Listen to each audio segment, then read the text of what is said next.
మనం అందరం బాగుండాలి అంటే మనం ఒకటి చేయాలి, ఒకటి చేయకూడదు. అందరూ బాగుండాలంటే మనం చేయాల్సింది ఏంటంటే, మొదట మన హృదయంలో దేవునికి చోటు ఇవ్వాలి. చేయకూడదు ఏంటంటే, మన హృదయంలో అపవాదికి చోటు ఇవ్వకూడదు. ఎవరికి ఇవ్వకూడదు చోటు? అపవాదికి చోటు ఇవ్వకూడదు.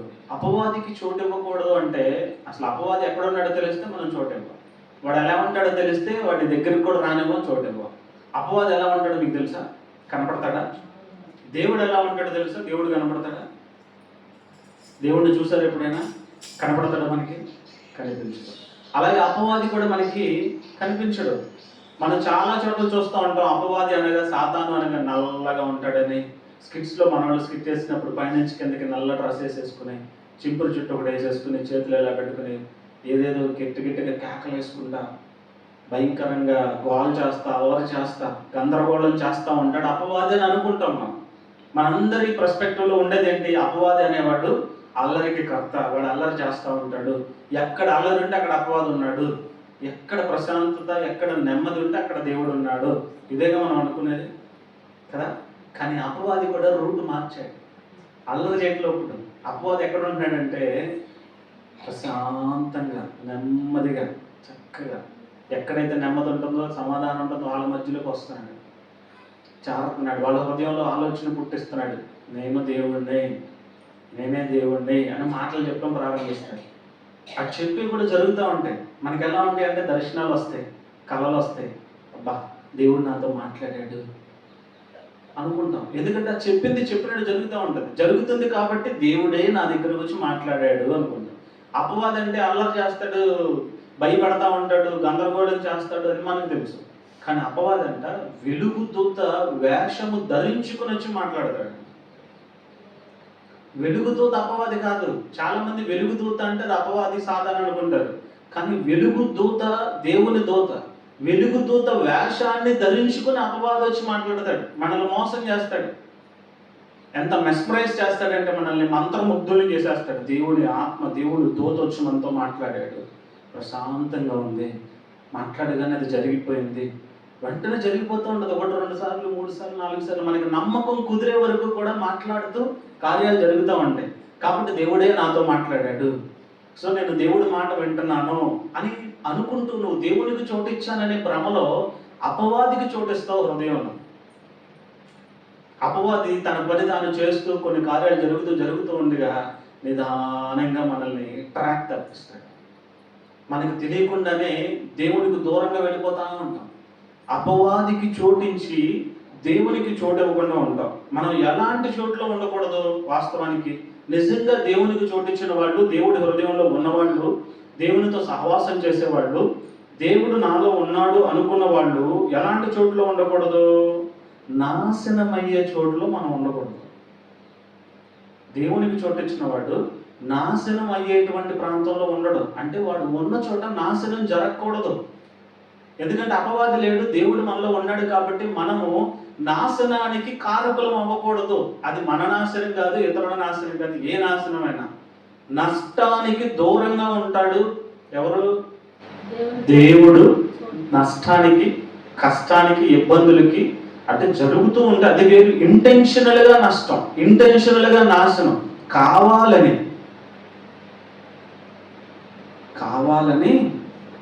నాశనాన్ని సృష్టిస్తూ ఉంటారు. అలాంటి వాళ్ళు ఎవరు?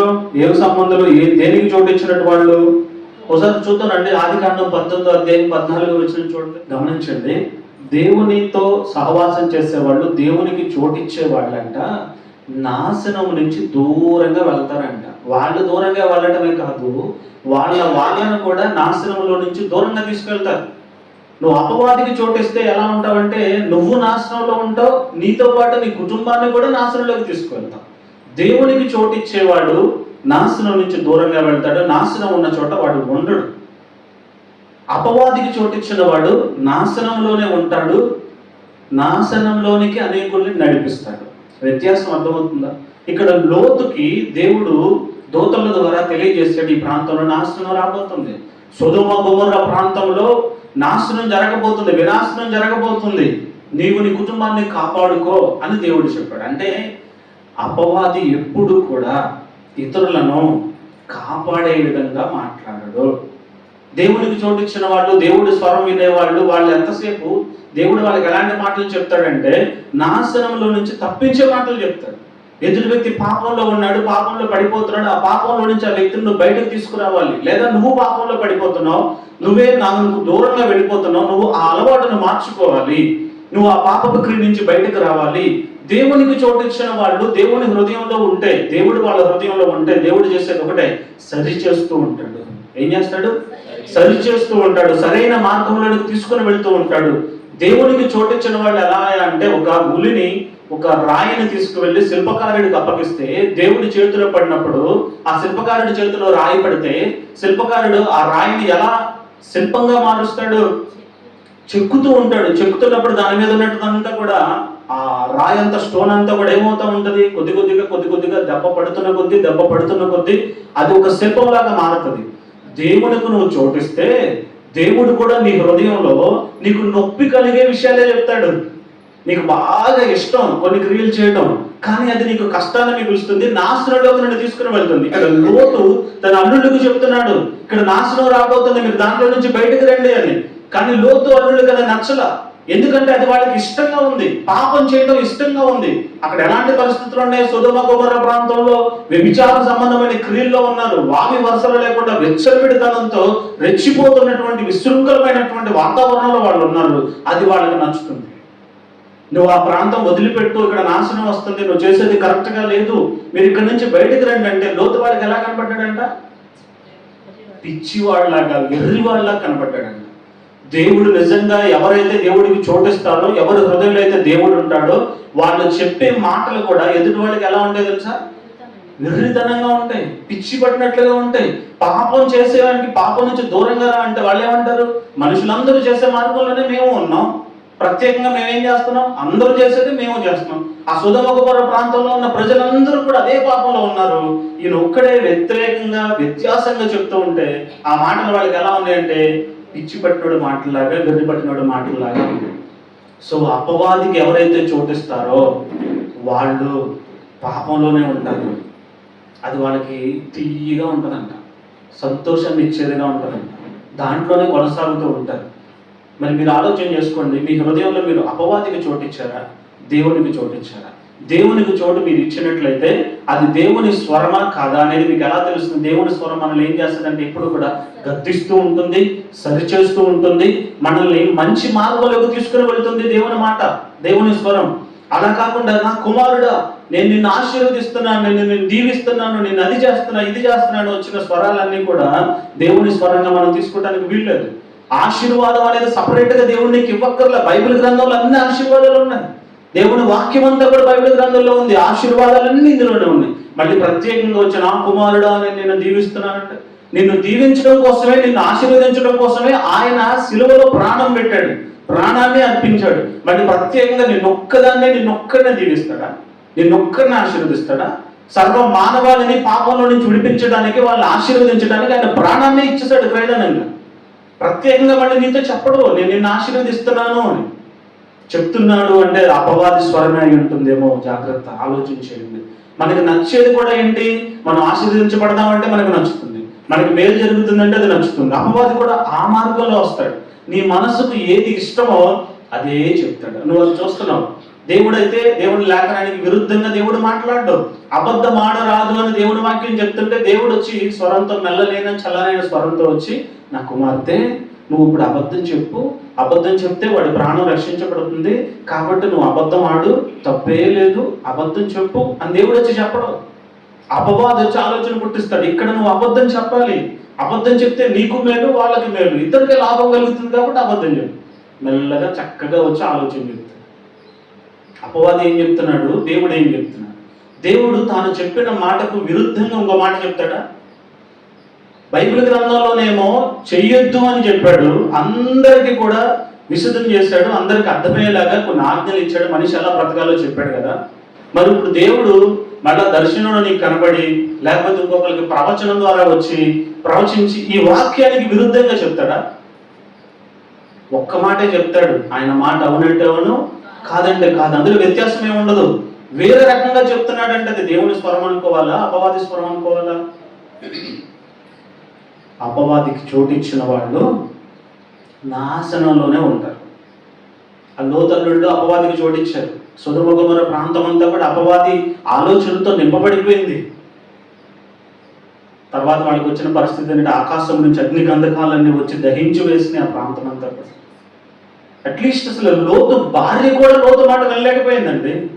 దేవుని దూతలతో మాట్లాడి లోతు నేను ఆ ప్రాంతానికి వెళ్తాను అంటే సరే వెళ్ళమంటే వెనక్కి తిరిగి చూడొద్దు, నువ్వు వెనక్కి తిరిగి చూసావు పుస్తకం అయిపోతావు అని చెప్తే లోతు తన పిల్లలను తన భార్యను తీసుకుని ముందుకు నడుచుకుంటూ వెళ్తుంటే ఆకాశం నుంచి అగ్నిగంధకాలన్నీ దిగి పడి అందరూ కూడా కాలి వేయపడిపోతూ నాశనంతో పెద్ద పెద్ద కేకలు వేస్తూ ఉంటే నాశనం అక్కడ జరుగుతూ ఉంటే లోతు ముందుకు చూస్తున్నాడు, లోతు పిల్లలు ముందుకు చూస్తున్నారు, కానీ లోతు భార్య మాత్రం ముందుకు వెళ్తూ వెళ్తూ కూడా నా ఇల్లు ఏమైపోయిందో, నా అన్నలు ఏమైపోయారు, మా వాళ్ళు ఏమైపోయారు అనుకుందా. మరి ఏం ఆలోచన చేస్తుందో మహాతల్లి వెనక్కి తిరిగి చూస్తుంది, అక్కడి ఉప్పు స్తంభంగా మారిపోయారు.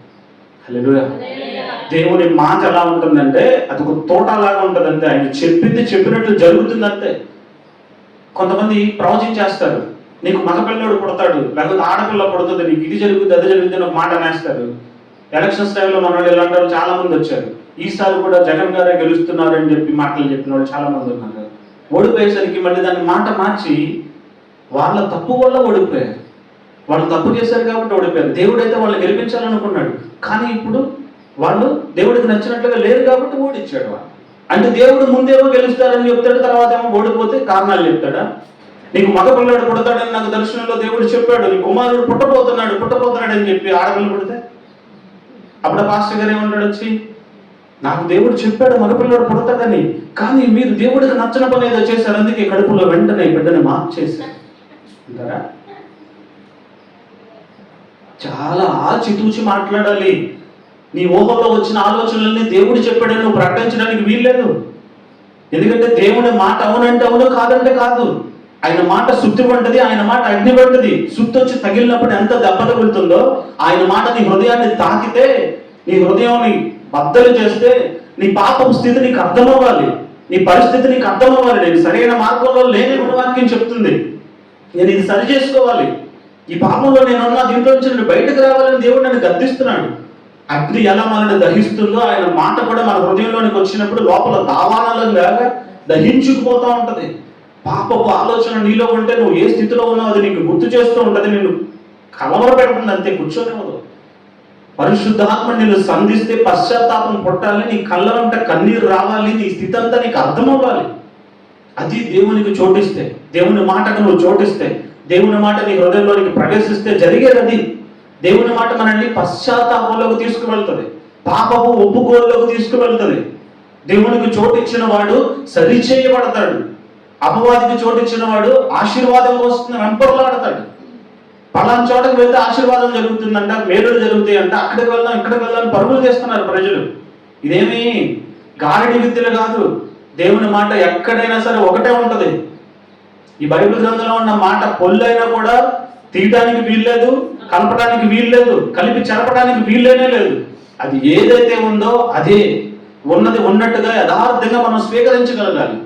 దేవుని ఆత్మ ఉన్నవాళ్ళు, దేవునికి చోటిచ్చిన వాళ్ళు, దేవుని లేఖనం నీకు బాధ కలిగించిన, నీకు కష్టాన్ని కలిగించిన, ఇబ్బందిని కలిగించిన ఆ మాటను యథాతథంగా స్వీకరిస్తారు.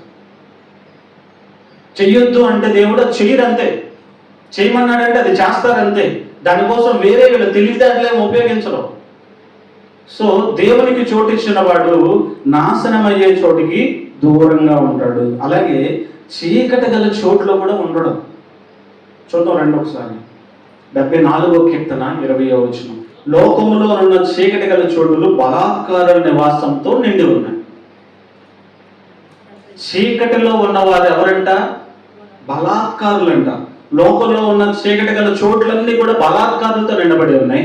నువ్వు దేవునికి చోటిస్తే, దేవుడి నీ హృదయంలో ఉంటే, ఆ బలాత్కారులు ఉన్న స్థలంలో నువ్వు ఉండవు. ఏమంటే దేవుడికి చోటిచ్చిన వారు ఎక్కడుంటారు?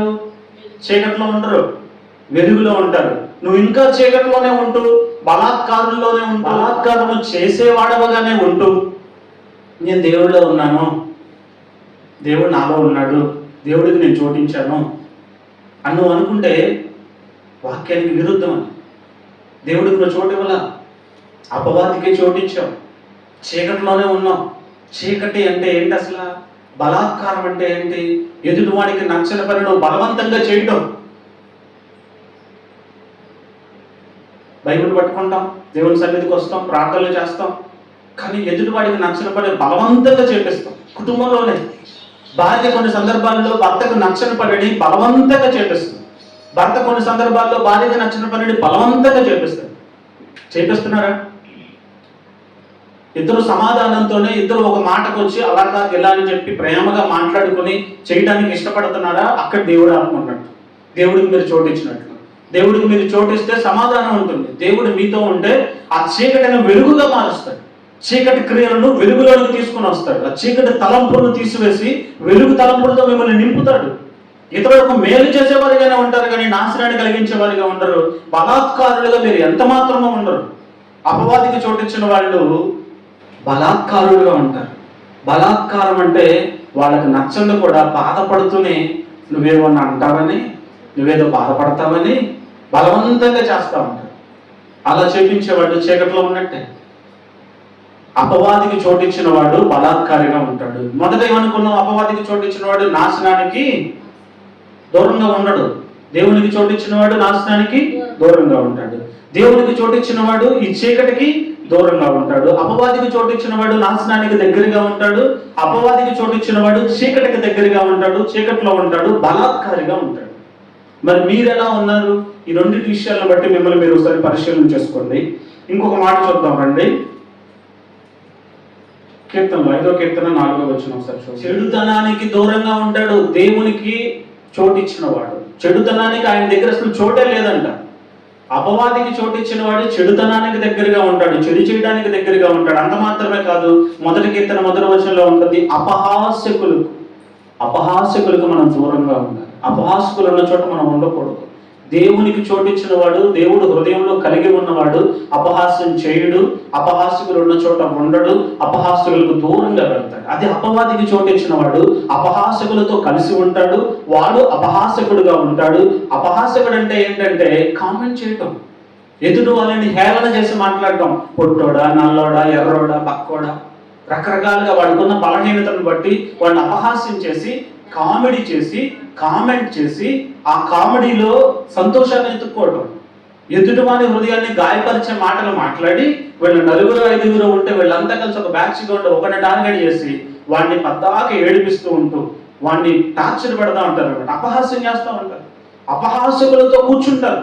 వీళ్ళు అపహాస్యకులుగా ఉంటారు, అపహాస్యకులతో పాటు జాయిన్ అయి ఉంటారు. అసలు వీళ్ళే అపహాస్యకులుగా మారిపోతారు. ఎవరు వీళ్ళు?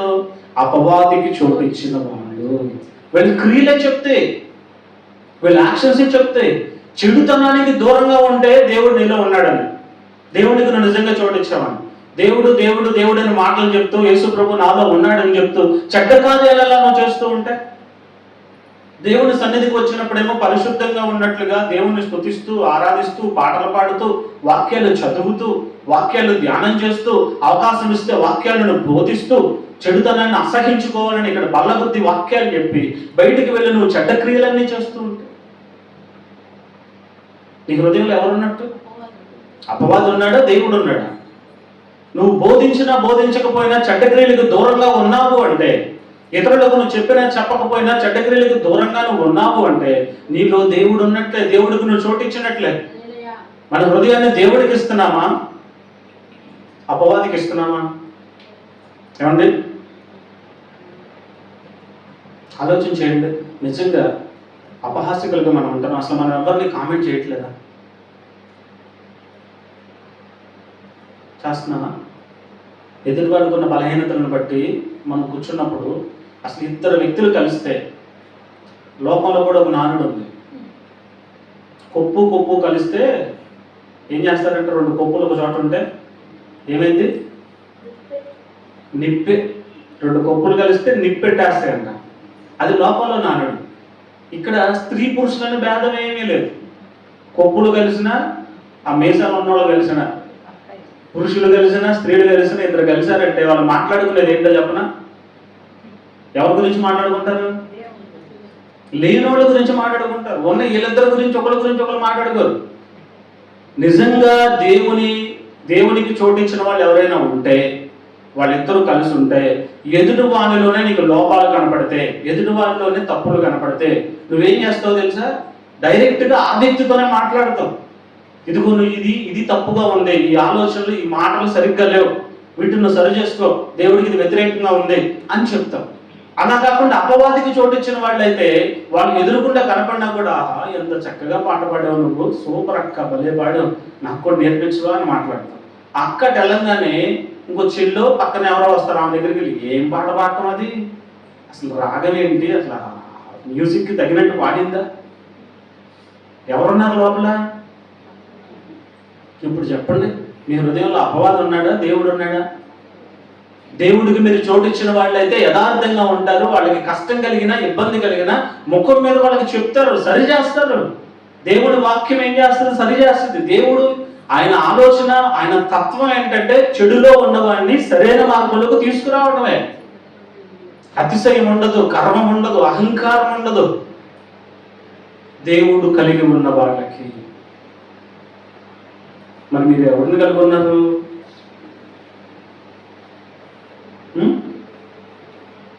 నేను కొంతమందిని చూపిస్తాను మీకు. అపవాదికి చోటిచ్చి ఏమైపోయారు, నష్టపోయిన కొందరిని మీకు చూపిస్తాను. మన అందరిలో కూడా మొట్టమొదటి పురుషుడు, మొట్టమొదటి మానవుడు ఎవరైనా ఎవరు? ఆదికాండం 3:7 తీయండి ఒకసారి.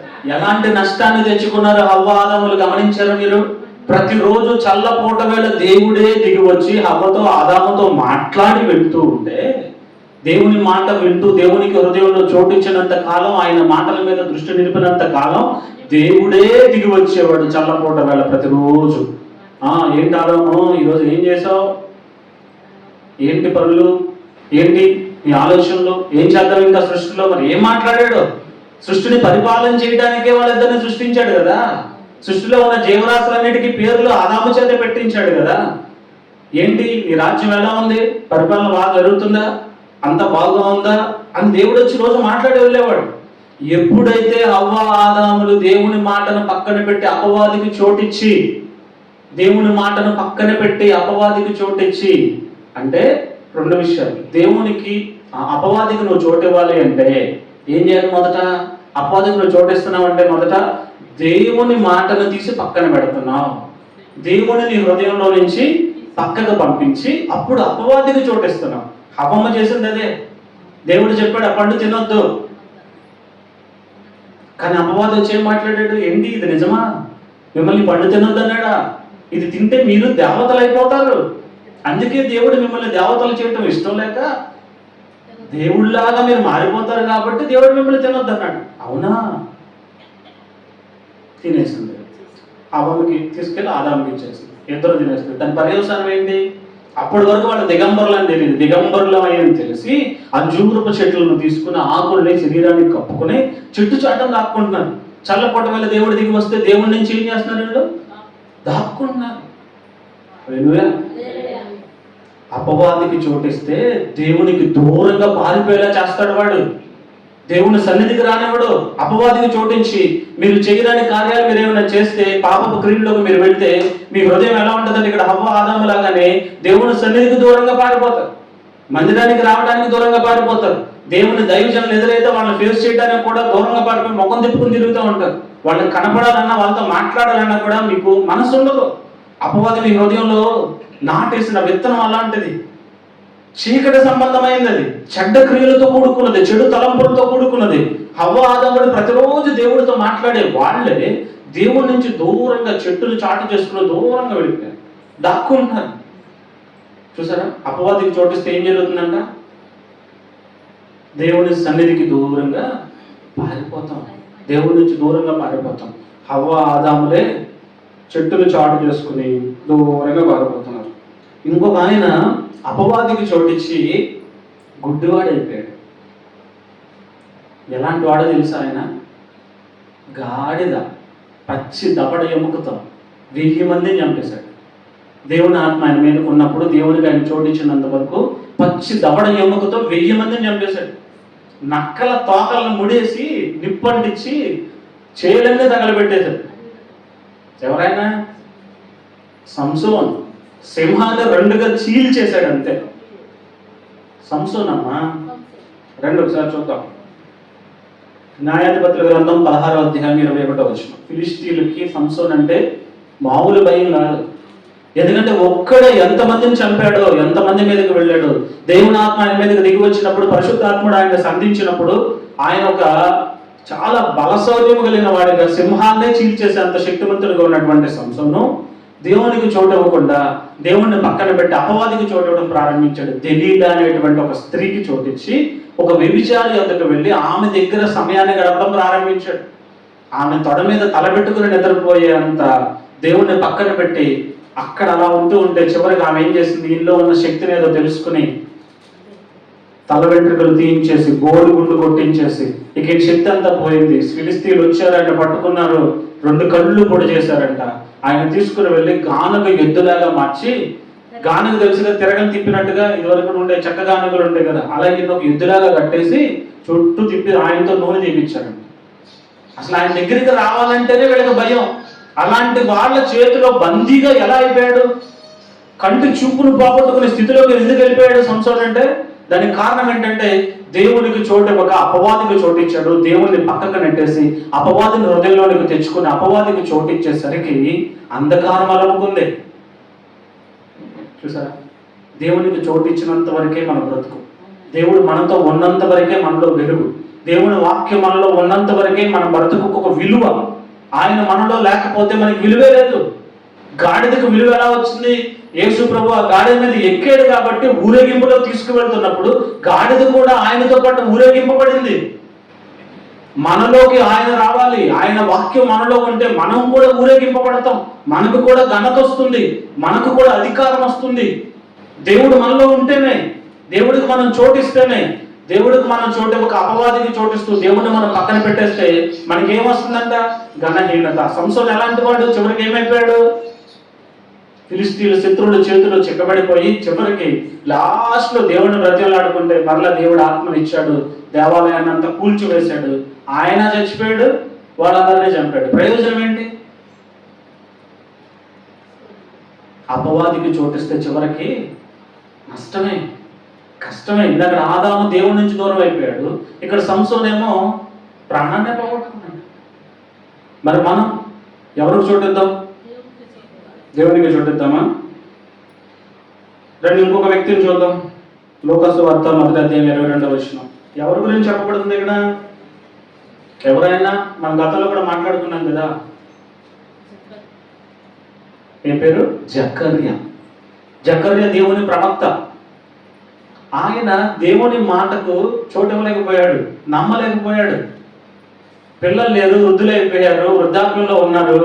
దేవుడు ఆయనతో మాట్లాడి నీ భార్యకు నేను కుమారుని ఇవ్వబోతున్నాను, నీకు బిడ్డల్ని ఇవ్వబోతున్నాను అని చెప్పినప్పుడు ఆ మాటను హృదయంలోకి తీసుకోలేకపోయాడు. దేవుడు చెప్పే మాటలు కొన్నిసార్లు మనం నమ్మలేం, విశ్వాసం ఉండదు. ఎందుకంటే అది మనుషుల దృష్టికి, మనుషుల ఆలోచనకి అందరిది దేవుని కార్యం. అబ్రహాము శారా విషయంలో కూడా దేవుడు అబ్రహాముకి మీదటికి నువ్వు మరలా వచ్చే సంవత్సరానికి వచ్చేసరికి శారా చేతిలో కుమారుని పెడతాను అని చెప్తే 95 సంవత్సరాలు ఉన్న ఆ స్త్రీ, 99 సంవత్సరాలు ఉన్న ఈ పురుషుడు నమ్మసక్యంగా ఉందా? 100 సంవత్సరాల వయసులో కుమారుడు పుట్టడం ఏంటి? 90 సంవత్సరాల వయసులో ఉన్న స్త్రీ మరలా స్త్రీ ధర్మం ఉడిగిపోయిన ఆ స్త్రీ మరలా గర్భాన్ని ధరించడం ఏంటి? నవ్విందండి ఈ మాట వినగానే. శారాయి నవ్వనేలా. అందుకే పుట్టిన కుమారుడికి కూడా ఇస్సాకు అని పేరు పెట్టారు. ఇస్సాకు అంటే ఏంటి? దాని అర్థం నవ్వడమే. నవ్వుతూ నింపాడు వాళ్ళని. బాధలో ఉన్న వాళ్ళకి సంతోషాన్ని ఇచ్చేవాడు దేవుడు. నమ్మాలి. కానీ ఇక్కడ ఈ జకర్యా నమ్మలేకపోయాడు. దేవుడు చెప్పిన మాటను నమ్మలేకపోవడం చేత నువ్వు మాట్లాడే శక్తిని పోగొట్టుకున్నావు. ఎప్పుడైతే ఆ కార్యం జరుగుతుందో, నీకు ఎప్పుడైతే కుమారుడు పుడతాడో, కుమారుడు పుట్టిన తర్వాత అప్పుడు నీ నోరు తెరవబడుతుంది. దేవునికి చోటు ఇవ్వకపోవడం వల్ల మాట్లాడే శక్తిని పోగొట్టుకున్నాడు జకర్యా.